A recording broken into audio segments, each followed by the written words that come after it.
All right, we're recording. Andrew Hart here with Sal Armetta to create a little AutoCAD introduction digital content here. Sal, you're going to show us a little bit about how to output drawings from AutoCAD and a little bit of information about line weights. So take it away. All right. So outputting stuff from AutoCAD is really important for getting clean and clear drawings, and you almost never want to print directly out of this default drafting space. So first off, there's a few lines here. One of the most common problems with AutoCAD is that your line types almost never show up depending on what you're drawing at. So you need to almost always draw at 1:1 scale. And then you also need to always have a proper clean layer organization throughout your entire file. So when you have this kind of issue where if I zoom in, we can see that it is a dashed line and this is a center line, but it's not showing up when I'm zoomed out. The simple way to do that is just to adjust the line type scale. This can be done in a variety of ways.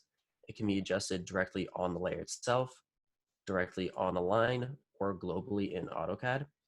And you almost always want to adjust these things in the layer itself and just change the layer properties. So with the proper layer selected, we just have to go to the properties menu, and right under line type scale, I can just change that value to something like 10 and it will adjust it for the layer.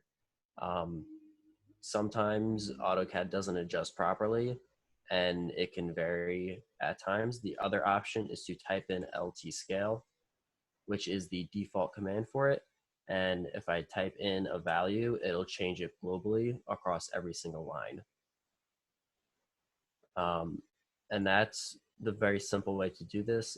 You can also change your line weights in similar ways. I just want to point out, Sal, as you're going through this, is you don't want to do it on a line by line basis. The best practice is really to do it on a layer by layer basis, or the word you're using is globally. You want to change the whole drawing. If you get into just editing each and every individual line, first of all, that's a ton of work.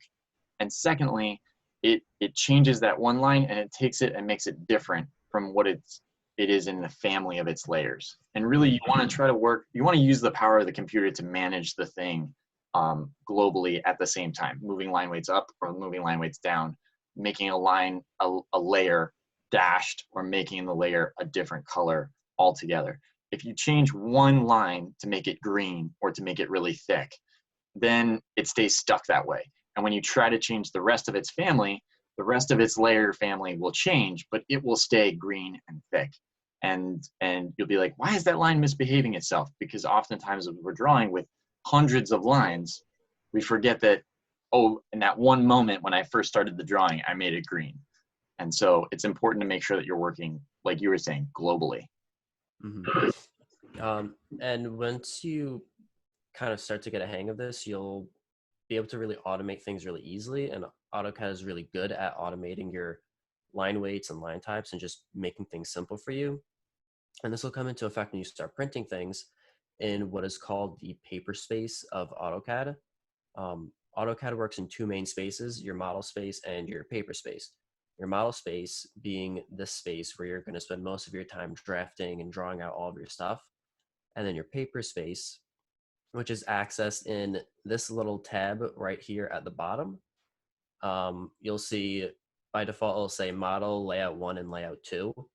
And down here, you'll get into this little white Paperspace. You can customize it as you wish. And this basically represents one sheet of paper.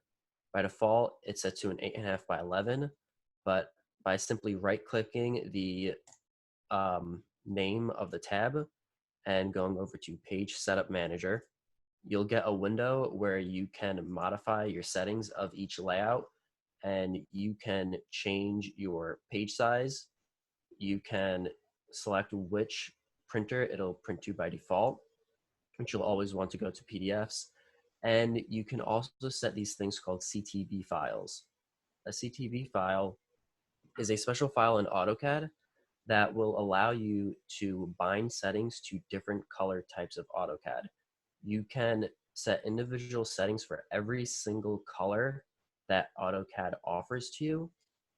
So in this sense, if I set this CTB file that I have, any red line that I make will have a line weight of 0.006 inches, whereas any green one will have a line weight of 0.008 inches. This goes as far as to the same thing as line types, your grayscaling, the color of the line as it prints, and anything else you want to customize. Other important thing is there's a checkmark box that says plot transparency. This is important to remember if you're ever plotting anything that has transparent hatches on it. If you don't check this off, they'll never plot translucent and they'll always be completely solid. And then there's a preview button in this bottom corner that will let you preview your line weights to what you actually have them set as.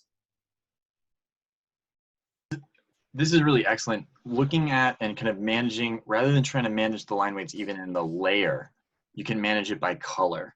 And so AutoCAD doesn't print red lines as red. It just represents them as these really loud colors so we can differentiate between them, because seeing nuances of 0.006 and 0.008 is really difficult when we're dynamically zooming in and out. So drawing something as red and then drawing something as magenta and then drawing something as cyan, we can say like, that's my finest pencil or pen, and then this is my thickest pencil or pen. And so having even just a drawing that's maybe ends up being 5 line weights, just like we would draw it if we were drawing by hand. You can manage it in those CTB files by setting what it is, and then doing the preview, then you can see what the drawing looks like. So this is really important that there's kind of a model production space, like a drawing production space that's known as model space. That's the black and white image that we're used to seeing in AutoCAD with the really crazy colors. And then Paperspace, where we PDF it and we can preview those line weights in what we would more likely expect it to print out as a black and white image with drawn lines. And that's the Paperspace. That's what we're looking at right now. That's what we're looking at right now, which is functioning a lot like InDesign, where we have spreads and we place windows into our content. This is the same thing.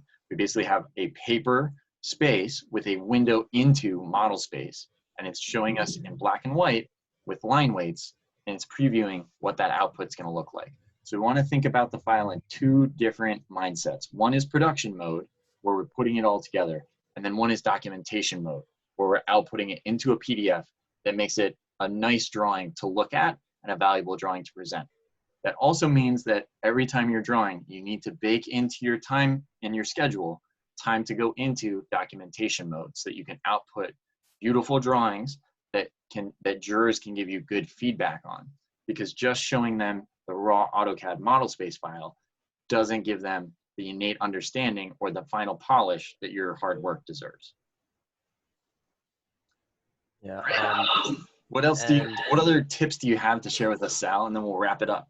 So in terms of the Paperspace itself, this little view box that surrounds the drawing controls basically what you see on the page, and you can size that to your needs. It also determines the scaling of your drawing, because down here in the bottom right corner, you'll see a number similar to the model space and the Paperspace both have their individual scales.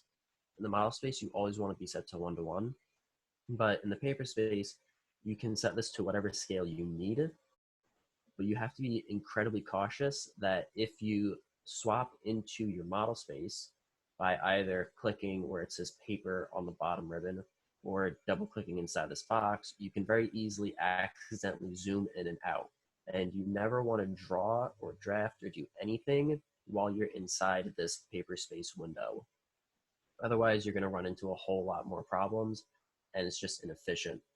So generally best practice is to, once you come into this Paperspace, you set your drawing scale and then you immediately hit this little lock button so that way you can't accidentally click in here and adjust things. And that's another important thing to note, which is that when we're drawing in AutoCAD, we're always drawing at 1:1. 1 foot equals 1 foot. So we're actually drawing at real life scale. And then when we go into Paperspace, that's where we want to set the scale. If you're drawing at a scale in AutoCAD and then you set the scale again, you're not actually at any scale. So you want to draw 1:1 in model space and then control the outputs in Paperspace. And like Sal's saying, and I just want to highlight this again, You want to set the scale and then move out of the window and lock it. Because as soon as you zoom in, you've changed that scale again, and then that moves you away from where you want to be. And as one final thing that is happening here right now, as we have been talking about line types, something that will also be encountered constantly with AutoCAD when adjusting your line types and line type scales. In the model space, we can see that the line is showing as dashed, but when we go into the Paperspace, it is no longer dashed. This is something with AutoCAD where it becomes an issue of that line type scale again, and you pretty much have to simply type in your LT scale command and start adjusting that number until it starts to fix itself. And this is where it becomes useful to either use a CTP file or start to work a little bit more of a layer by layer format, as changing the number globally, it might not adjust it as you need. So I might have to go in by hand and change this value to something that will make it show up. Sometimes you have to go larger, sometimes you have to go smaller on the number. AutoCAD gets a little bit finicky with that. And as you can see, the numbers that you're putting in, you're kind of bracketing it. So Sal, you're going from 0.1, you went to 10, and it wasn't really showing up. So then you went to 0.02, and then it was showing up. So it allows you to kind of bracket what it is that you're thinking that it should be, and then start to focus in on detail. So it's not really kind of like one shot and you get it. You kind of need to kind of move a bigger distance, and if that's not working, kind of go the opposite direction, and then you can kind of home in on what it is for the drawing that you're making. It takes a little bit of practice, and I think that's the biggest key for AutoCAD. Is at first it seems tedious, it seems strange, but as you practice it, it starts to become more automatic. You realize that you actually have a lot of control, and by practicing that, you can get better and better at it. All right, I think we covered all of what we wanted to cover. All right, so I'm Andrew Hart, and that's Sal Armetta, and this has been how to go over line weights and line sections. Stay tuned, and maybe we'll update with you with some more cool tips and tricks.